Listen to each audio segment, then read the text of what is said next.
Just because starting के questions आपके difficult हो जाते हैं ना, तो आपका पूरा मॉरल डाउन हो जाता है, कॉन्फिडेंस पूरा डाउन हो जाता है और 3 घंटे में क्या करके आते हो कुछ पता नहीं चलता है। और ध्यान से इसको एग्जाम में फॉलो करो 30-40-20। अब भैया बोलोगे कि ये 30-40-20 क्या रूल है? आप पूरा गेम जो है ना, पूरा सीईटी का गेम जो है ना, आपके माइंडसेट के अकॉर्डिंग ही है। फॉलो मत करो, सीक्वेंस को मत फॉलो करो कि मैं सीक्वेंस में ही फॉलो करूंगी या करूंगा, ऐसा नहीं। स्टार्टिंग में कॉन्फिडेंस बहुत ज्यादा मैटर करता है। अगर कॉन्फिडेंस आपका पूरा डाउन हो गया ना, तो आप जितना आता है ना वो भी गलत करके आ जाओगे। So hi everyone, this is Sameer. कल से आप सभी स्टूडेंट्स के एग्जाम स्टार्ट होने वाले हैं। एमएचटीसीटी पीसीएम वाले स्टूडेंट्स के एग्जाम स्टार्ट होने वाले हैं। आई नो अभी आप बहुत ज़्यादा स्ट्रेस फील कर रहे होंगे, बहुत ज़्यादा एंजाइटी हो रही होगी, काफ़ी सारे स्टूडेंट्स डीमोटिवेट भी हो रहे होंगे। देखो, इन सबको साइड में रख के आपको ये विजुअलाइज करना है कि भाई ये आने जो दिन है आपके लिए, जिसका एग्जाम 22 अप्रैल को है या फिर 25 अप्रैल को, या फिर किसी का भी एग्जाम कल भी हो सकता है। तो ये विजुअलाइज करना है कि भाई इस दिन मुझे मेरा पढ़ा है नहीं पढ़ा है, अब वो कुछ मैटर नहीं करने वाला है। अब मैटर करेगा आपका रिजल्ट, आप कैसे परफॉर्म करके आओगे कल। मुझे पता है बहुत सारे स्टूडेंट्स ऐसे होंगे जिनकी ना अच्छी प्रिपरेशन हुई है, बस लैक ऑफ कॉन्फिडेंस की वजह से बहुत सारे स्टूडेंट्स गलतियां करके आएंगे। जैसे काफी सारे स्टूडेंट जो अपने मार्क्स लूज करके आएंगे। जो भी स्टूडेंट्स का कल एग्जाम है, उन सभी स्टूडेंट्स को मैं ये चीज कहूंगा कि आप अपना माइंड जो है पॉजिटिव रखो। जितना माइंड आपका पॉजिटिव रहेगा, उतने अच्छे मार्क्स आएंगे, उतना अच्छा दिन आपका जाएगा। कल आप इस वीडियो में जो है ना, मैं आपको पूरा टोटल एक्सप्लेन करूंगा कि आपको पेपर कैसे अटेम्प्ट करना है। ये वीडियो बहुत इंपॉर्टेंट है। मैं कुछ आपको 7 पॉइंट्स बताने वाला हूँ इस वीडियो में। तो ये सारे 7 पॉइंट्स जो है आपके लिए बहुत ज्यादा इंपॉर्टेंट होने वाले हैं आपके एग्जाम के लिए। इस वीडियो को एंड तक जरूर देखना। एंड यस, अगर आप पहली बार इस चैनल पे आए होंगे तो चैनल को जरूर से जरूर सब्सक्राइब कर लेना। एग्जाम के बाद भी आप सभी स्टूडेंट्स के लिए काफी यूजफुल वीडियोस में लेकर आने वाला हूँ, ठीक है। और जो स्टूडेंट्स अभी तक व्हाट्सएप ग्रुप नहीं ज्वाइन किया अकॉर्डिंग टू देयर शिफ्ट, वो स्टूडेंट ज्वाइन कर सकते हैं। लिंक जो है डिस्क्रिप्शन बॉक्स में मिल जाएगी आप सभी स्टूडेंट्स को। तो यहाँ पे आप सभी स्टूडेंट्स देखो, पेपर को अटेम्प्ट करने से पहले उनका पैटर्न समझ लो। एग्जाम पैटर्न क्या है, क्योंकि एग्जाम पैटर्न के माइंडसेट के अकॉर्डिंग जो है अपना सारा प्लानिंग कर लेना, प्री प्लानिंग कर लेना कि हाँ भाई मुझे ऐसे एग्जाम में जो है जाके सॉल्व करना है। क्योंकि बहुत सारे स्टूडेंट्स को देखा हूँ, ये हर एक साल की कहानी है। पहला दूसरा क्वेश्चन डिफिकल्ट आ जाता है, 5-6 क्वेश्चंस डिफिकल्ट आ जाते हैं, बाद में लॉजिक के क्वेश्चंस नहीं सॉल्व कर पाते, इतने basic basic questions. Then calculations इतने मिस्टेक्स करके आ जाते हैं, जस्ट बिकॉज स्टार्टिंग के क्वेश्चंस आपके डिफिकल्ट हो जाते हैं ना, तो आपका पूरा मॉरल डाउन हो जाता है, कॉन्फिडेंस पूरा डाउन हो जाता है और 3 घंटे में क्या करके आते हो कुछ पता नहीं चलता है। इसलिए ना सबसे पहले प्री प्लानिंग करके चलो कि अगर डिफिकल्ट क्वेश्चन आ रहा है ना, तो उसको मैं स्किप करूंगा या फिर मैं करूंगी स्किप करूंगी। अभी उससे पहले ना मैं पूरा पेपर पैटर्न वगैरह थोड़ा सा डिस्कस करूंगा क्योंकि उसके अकॉर्डिंग ही हम लोग जो है स्ट्रेटेजी को डिस्कस करेंगे कि आपको पेपर में कैसे अटेम्प्ट करना है, सारे क्वेश्चंस को कैसे सॉल्व करना है, ठीक है। तो सेक्शन 1 जो है आप सभी स्टूडेंट्स को पता है, फिजिक्स और केमिस्ट्री का रहने वाला है। इसमें 100 क्वेश्चंस रहने वाले और आपको 90 मिनट्स रहने वाले, ठीक है। सेक्शन 2 जो है, अब ये 90 मिनट्स के बाद जो है सेक्शन 1 से सेक्शन 2 ऑटोमेटिकली सबमिट हो जाएगा। तो आप जबरदस्ती जो है ना सेक्शन 2 पे क्लिक करने की कोशिश मत करना, ठीक है। वो ऑटोमेटिकली जो है ना सेक्शन स्विच हो जाएगा। जैसे ही 90 मिनट्स आपके कंप्लीट हो जाएंगे, टाइमर जो है वो उल्टा चलेगा। तो जैसे ही आपका 90 मिनट्स कंप्लीट हो जाता है, वैसे ही सेक्शन 2 आपका स्टार्ट हो जाएगा। फिर आपके मैथ्स के क्वेश्चंस दिखेंगे आपको। वो फर्स्ट 90 मिनट्स में ये दोनों सब्जेक्ट के क्वेश्चंस को कंप्लीट करना है, उसके बाद आप जो है ये क्वेश्चंस को नहीं देख पाओगे। तो ये 100 क्वेश्चंस आपको 90 मिनट्स में सॉल्व करना है। और यहाँ पे सबसे ज्यादा इंपॉर्टेंट होता है, बच्चे लोग फिजिक्स स्टार्टिंग में कैसे है, फर्स्ट क्वेश्चन जो है फिजिक्स का होता है और 51 वाला नंबर वाला जो क्वेश्चन है वो केमिस्ट्री का होता है। और फिजिक्स बहुत सारे स्टूडेंट्स नहीं करके जाते, और फिजिक्स के स्टार्टिंग के 5-6 क्वेश्चंस अगर डिफिकल्ट आ गए तो उनको लगता है कि भाई पूरा पेपर ऐसा ही है, पूरा का पूरा पेपर डिफिकल्ट है। तो ये गलती नहीं करनी आपको। अभी जो क्वेश्चन पेपर होता है, वो क्वेश्चन पेपर कैसे सेट होता है, ये चीज आप थोड़ा सा यहाँ पे ध्यान दो। आपका जो क्वेश्चन पेपर होता है ना, वो क्वेश्चन पेपर आपके 3 पार्ट में डिवाइड करते हैं।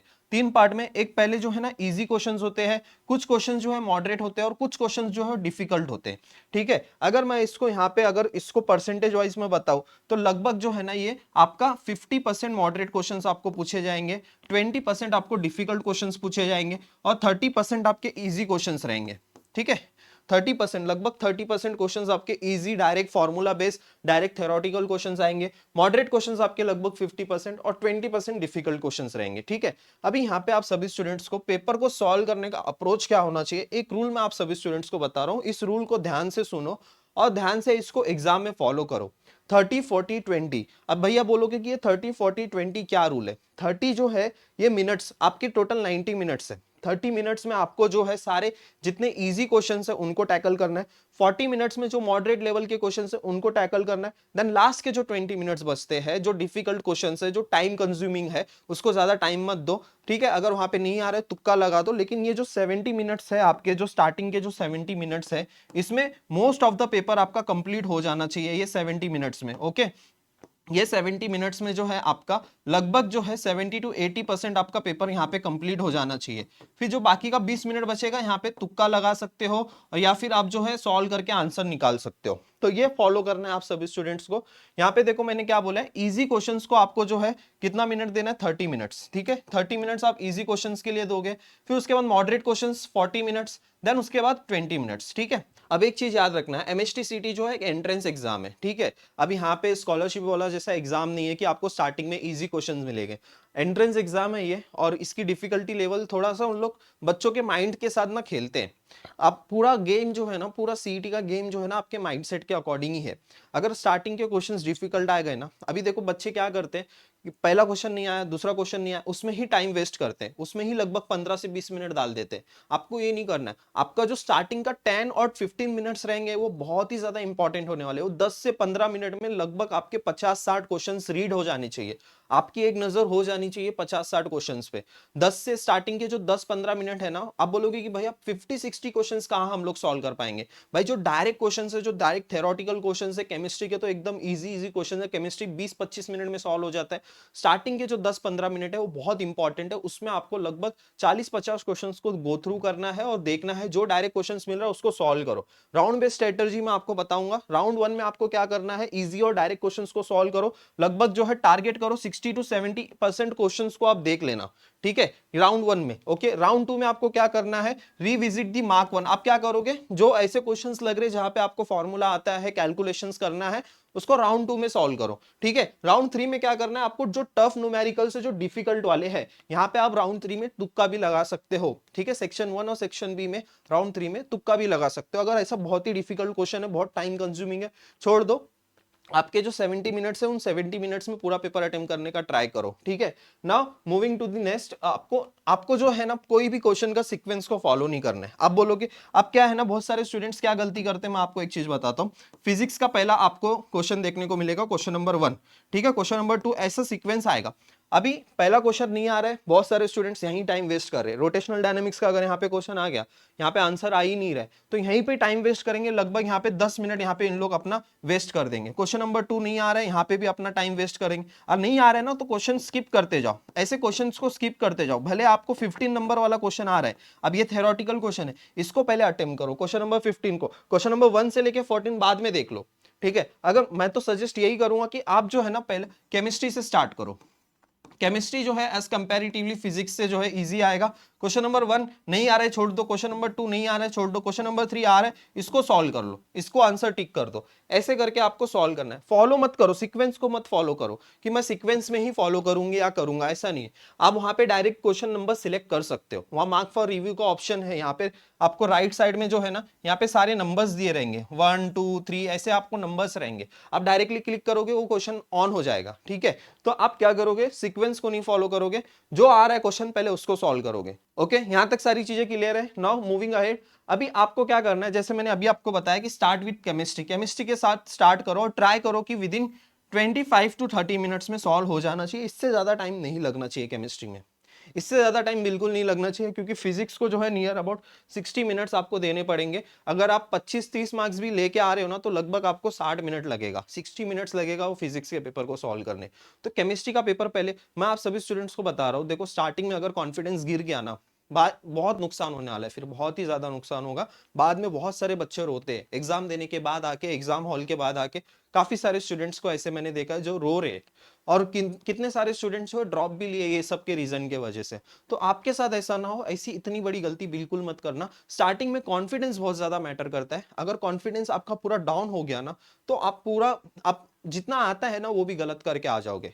तो स्टार्टिंग में ऐसे ही क्वेश्चन सॉल्व करो। फॉर एग्जांपल आपको सोल्यूशन चैप्टर आता है, सोल्यूशन चैप्टर के क्वेश्चन कहीं ना कहीं तो आपको मिल ही जाएगा। सोल्यूशन चैप्टर, वो चैप्टर का जो चैप्टर आपने किया है उस चैप्टर के आंसर को मार्क कर लो पहले। सपोज आपने 10 चैप्टर ही किया है केमिस्ट्री में, तो 10 चैप्टर के क्वेश्चन आपको दिखेंगे ही ना। आपको क्वेश्चन नंबर 1 से सीक्वेंस में आप जब जैसे ही जाओगे, 3rd आपको आएगा, 7 आपको आएगा, 9 आपको आएगा, 11 आपको आएगा। जैसे जैसे आ रहा है ना वो सॉल्व करते जाओ, और जो नहीं आ रहा है ना उसके बारे में उतना सोचो मत, क्योंकि टाइम नहीं है हमारे पास। और 150 क्वेश्चन सॉल्व करना है, और 3 घंटा कैसे जाएगा पता भी नहीं चलेगा आपका। ठीक है, नाउ नेक्स्ट मैथ्स। अभी सेक्शन 2 की बात करते हैं। ठीक है, सेक्शन 1 तक मैंने आप सभी स्टूडेंट्स को बता दिया कि कैसे क्या करना है। अब जैसे ही सेक्शन 2 भी स्टार्ट होगा, हो सकता है पहला ही क्वेश्चन इंटीग्रेशन का आ जाए, पहला ही क्वेश्चन आपका डिफरेंशिएशन का आ जाए, पहला ही क्वेश्चन आपका डिफरेंशियल इक्वेशन का आ जाए, जो डिफिकल्ट है, जो आपको आ ही नहीं रहा है। आपको क्या करना है, छोड़ देना है वो सारे क्वेश्चंस। इंटीग्रेशन यानी कैलकुलस वाला जो पार्ट है वो छोड़ दो। अभी मैंने जो आपको रूल बताया है 30 40 20, 30 मिनट्स में आप क्या करोगे, जो पार्ट 1 और बोनस चैप्टर है ना, इन चैप्टर्स को ही आप स्टार्टिंग के 30 मिनट्स में सॉल्व करोगे, 30 मिनट्स में। ठीक है, ओके।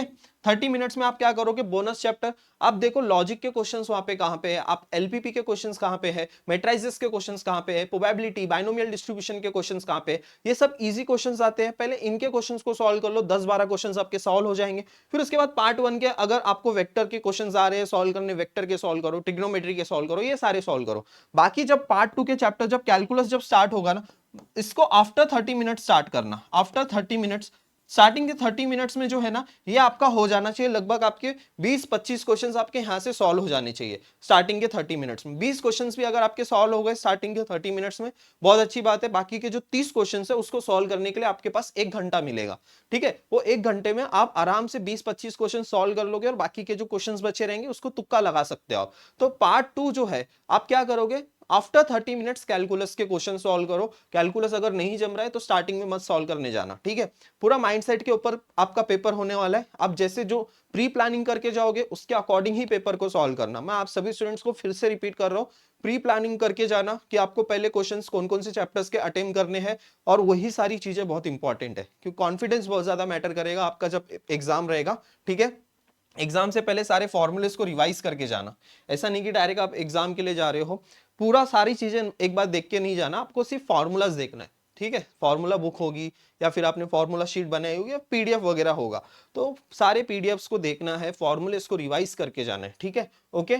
हाँ, सबसे मोस्ट इंपॉर्टेंट टाइम मैनेजमेंट। अभी बहुत सारे स्टूडेंट्स के मुझे मैसेजेस भी आ रहे कि भैया टाइम मैनेज नहीं हो रहा है, इसीलिए आप सभी स्टूडेंट्स को कहते हैं कि मॉक टेस्ट दिया करो। मॉक टेस्ट पे आप सभी स्टूडेंट्स को पता चलता है कि कौन से पार्ट को जो है, जैसे अभी कैलकुलस वाला पार्ट, कैलकुलस वाले पार्ट को बहुत ज्यादा टाइम लगता है, वो टाइम कंज्यूमिंग क्वेश्चंस होते हैं। और उसी तरह अगर बोनस चैप्टर में बताऊं, वो विद इन 1 मिनट सॉल्व हो जाते हैं, 30-40 सेकंड्स में भी सॉल्व हो जाता है, डायरेक्ट आंसर आ जाता है, डायरेक्ट फॉर्मूला बेस्ड क्वेश्चंस होते हैं।